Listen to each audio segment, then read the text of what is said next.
میں پیاس لگے گی ہم پانی نہ مانگیں گے، اگر سفر میں بھوک لگے گی ہم کھانا نہ مانگیں گے، اگر ہمیں سفر میں کوئی پریشانی آئے گی ہم آپ سے دریافت نہ کریں گے اس کے بارے میں، اگر ہمیں سفر میں کوئی بھی چیز کی کسی بھی چیز کی ضرورت ہوگی وہ چیز آپ سے نہ مانگیں گے۔ لیکن اے پیارے ابو جان ہم آپ کے ساتھ میں چلنا چاہتے ہیں، اے پیارے ابو جان سفر کی ساری پریشانیوں کو ہم برداشت کر سکتے ہیں، بھوک کو بھی ہم برداشت کر لیں گے، پیاس کو بھی ہم برداشت کر لیں گے۔ اے پیارے ابو جان ہم سفر کی ساری دشواریوں کو برداشت کر لیں گے، ساری مصیبتوں کو برداشت کر لیں گے، جو بھی پریشانی آئے گی وہ ہنسی خوشی برداشت کریں گے۔ لیکن اے پیارے ابو جان ہم آپ کے ساتھ میں جانا چاہتے ہیں، اے پیارے ابو جان ہم آپ کا ساتھ چھوڑنا نہیں چاہتے ہیں۔ مسلمانوں غور کرو، سوچو کہ ہم جب ناراض ہوا کرتے ہیں کہیں سے آئے ہوئے ہو اور ہمارے چہرے کے اوپر غصے کے آثار نظر آ رہے ہو، ہمارے چہرے کے اوپر غصہ نظر آ رہا ہو، اور ہمارے گھر کے اندر اگر کوئی چھوٹا بچہ ہو جب ہم اپنے بچے کے سامنے پہنچا کرتے ہیں ہمیں کوئی کسی نے ناراض کر دیا ہو ہم غصے سے ہو، لیکن جب اپنے بچے کے سامنے پہنچتے ہیں اور وہ بچہ خوش ہو کر کے ہمارے پاس میں آتا ہے اور مسکرا کر کے جب ہم سے بولا کرتا ہے تو ہم اس ساری غصہ کو بھول جایا کرتے ہیں، ساری پریشانیوں کو بھول جایا کرتے ہیں کہ ہمیں کہاں کس جگہ کے اوپر پریشانی ہوئی تھی، کس مقام کے اوپر کس نے ہمیں غصہ دلایا تھا، ساری چیزوں کو ہم بھول جایا کرتے تھے۔ ارے جب یہ عام بچوں کا معاملہ یہ ہے، جب عام بچوں کا مقام یہ ہے تو سوچو جب نواز رسول کے سامنے کہہ رہے ہوں گے اے پیارے ابو جان، کتنے ادب کے ساتھ ابو جان بول رہے ہوں گے، کتنے ادب کے ساتھ میں اپنے ابو جان سے باتیں کر رہے ہوں گے، اور پھر وہ امام مسلم جو اپنے بچوں کے اوپر جان دینے کے لیے تیار ہو جایا کرتے تھے اور تیار ہم وقت رہا کرتے تھے، وہ امام مسلم کے سامنے جب بچوں نے یہ سوال پیش کیا ہوگا کہ اے ابو جان کوئی بھی پریشانی آئے گی آپ سے نہ کہیں گے، ہر پریشانی برداشت ہے پر آپ سے جدائی ہو جائے، آپ کے بچوں کو یہ گوارا نہیں ہے، بچوں کو یہ گوارا نہیں ہے۔ امام علی مقام حضرت امام حسین رضی اللہ تعالیٰ عنہ جب دیکھا کہ مسلم کے بچے ماننے کے لیے تیار نہیں ہو رہے ہیں تو گئے اور کہا کہ اے مسلم بن عقیل، اے میرے بھائی سنو، جب تم کوفہ کو جا ہی رہے ہو اور کوفہ والوں نے اتنی محبت سے ہمارے پاس میں خطوں کو بھیجا ہے تو حقیقت میں ہو سکتا ہے تمہارے ساتھ میں وہ محبت سے پیش آئے، اور اگر اس طریقے کے کوئی حالات ہوں تو فوراً مکہ المکرمہ کو چلے جانا، اپنے بچوں کو ساتھ میں لے کر کے چلے جاؤ۔ امام مسلم رضی اللہ تعالیٰ عنہ امام حسین کی بات کو مانتے ہیں اور اپنے دونوں بچوں کو ساتھ میں لیا، اب بچوں کو ساتھ میں لے کر کے سفر شروع فرما دیتے ہیں، چل رہے ہیں، چلتے چلتے کہاں پہنچے؟ کوفہ کو پہنچتے ہیں۔ جب کوفہ کو پہنچے آپ کو عبید بن مختار کے گھر میں ٹھہرایا جاتا ہے، عبید اللہ بن مختار کے گھر جب آپ کو ٹھہرایا گیا، عبید بن مختار کے گھر جب آپ کو ٹھہرایا جاتا ہے اور آپ نے وہ خط دے دیا جو امام حسین نے دیا تھا، امام حسین نے جو خط دیا تھا اس میں یہ لکھا ہوا تھا کہ اے کوفہ والوں سنو، میں اپنا نائب بنا کر کے مسلم بن عقیل کو بھیج رہا ہوں، مسلم بن عقیل وہاں کے حالات کو دیکھیں گے، وہاں کے بارے میں جانکاری حاصل کریں گے، اس کے بعد میں تمہارے باپ میں جیسا فیصلہ مسلم بن عقیل کریں گے اس کے اوپر عمل کیا جائے گا، اس کے اوپر پہل پیرا ہو جائیں گے۔ اگر مسلم بن عقیل لکھ دیں گے کہ کوفہ والے وفادار ہیں تو ہم تشریف لے کر کے آئیں گے، اگر مسلم بن عقیل لکھ دیں گے کہ اے امام حسین آپ چلے آئیے تو ہم چلے آئیں گے۔ جب ان کوفہ والوں نے مسلم بن عقیل کے ہاتھوں سے وہ خط لے کر کے پڑھا تھا تو اس جگہ کے اوپر بہت ہمارے امیر گھرانے کے لوگ اکٹھا ہو گئے تھے، سارے امیروں نے پورے کوفہ میں اعلان کر دیا کہ مسلم بن عقیل ہم میں تشریف لے آئے ہیں اور امام حسین کے نائب کی حیثیت سے آئے ہیں۔ سارے کوفے والوں کے اوپر لازم ہے، سارے کوفے والوں کے اوپر یہ لازم ہے کہ سبھی لوگ مسلم بن عقیل کے ہاتھوں کے اوپر امام حسین کے نام سے بیعت کر لی جائے، سبھی لوگ امام حسین کی بیعت کرو۔ آخر کے جب کوفے کے لوگوں نے جب اعلان کر دیا تھا مسلم بن عقیل رضی اللہ تعالیٰ عنہ کی زیارت کرنے کے لیے ذوق در ذوق لوگ آنا شروع ہو جاتے ہیں، ہجوم اکٹھا ہو جاتا ہے، کافی لوگ امام مسلم کے پاس میں آ جاتے ہیں۔ حضرت مسلم بن عقیل رضی اللہ تعالیٰ عنہ جب ان کی محبت کو دیکھتے ہیں اور تقریباً ایک ہفتے میں یا یوں کہہ لیجیے ایک دن میں تقریباً 12,000 لوگ امام حسین رضی اللہ تعالیٰ عنہ کے بیعت قبول کر لیتے ہیں۔ حضرت مسلم بن عقیل رضی اللہ تعالیٰ عنہ کے ہاتھوں کے اوپر جب وہ لوگ بیعت کر لیتے ہیں، جب امام مسلم بن عقیل نے یہ دیکھا کہ کوفے والے آپ سے بے پناہ محبت کر رہے ہیں، جب کوفے والوں کے بارے میں آپ نے جانکاری لے لی، کوفے والے امام حسین سے عقیدت کر رہے ہیں، انہوں نے خط کو لکھ دیا، کہاں لکھا؟ امام حسین کے پاس میں لکھا، اے امام علی مقام امام حسین آپ تشریف لے آئیے۔ یہ کوفے والے آپ سے بے پناہ محبت کرتے ہیں، یہ کوفے والے بے پناہ آپ سے عقیدت کیا کرتے ہیں۔ اے امام حسین آپ تشریف لے کر کے چلے آئیے۔ ہدایت مسلم بن عقیل رضی اللہ تعالیٰ عنہ نے خط لکھ دیا تھا، ادھر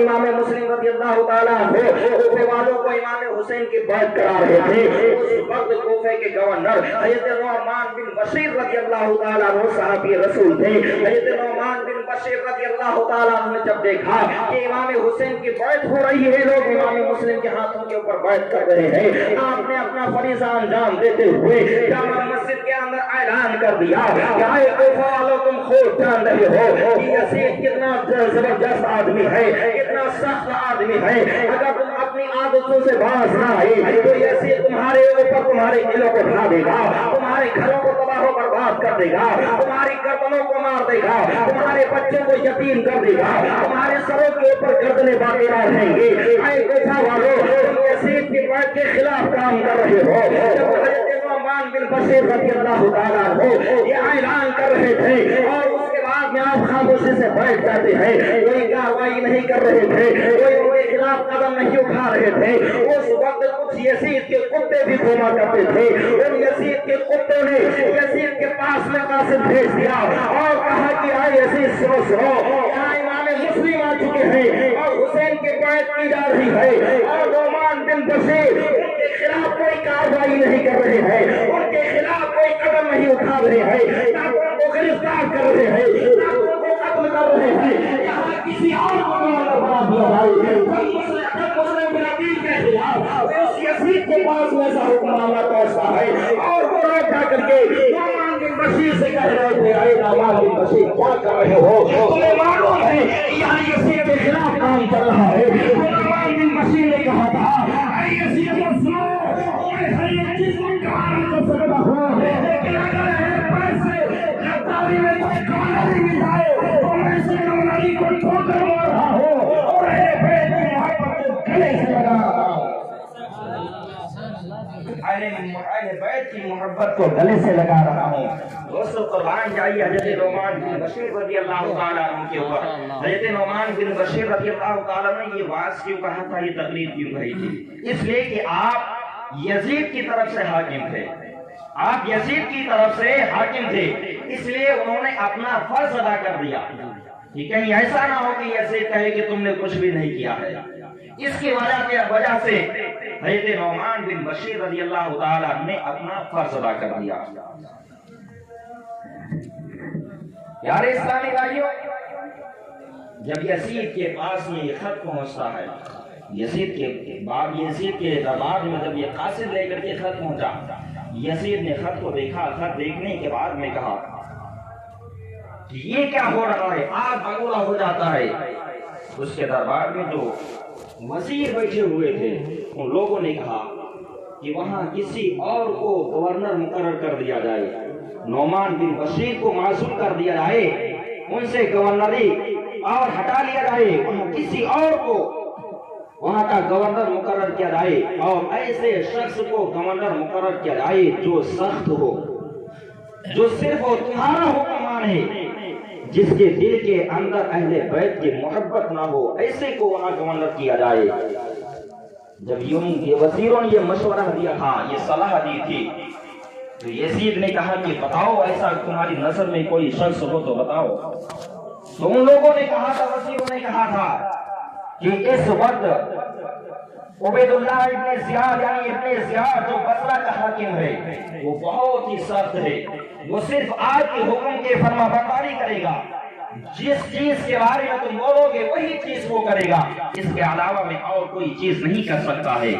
جب یزید نے اتنا سنا کہا کہ ٹھیک اگر ایسی بات ہے، فوراً اس نے خط لکھا، کس کے پاس میں لکھا تھا، ابن زیاد کے پاس میں خط لکھا اور کہا کہ اے ابن زیاد تم اپنے جگہ کے اوپر کسی اور کو قائم مقام کر دو، اپنے وہاں کسی اور کو گورنر بنا دو اور فوراً تم کوفہ کو پہنچ جاؤ، کوفے والے امام حسین رضی اللہ تعالیٰ عنہ کی بیعت کر رہے ہیں،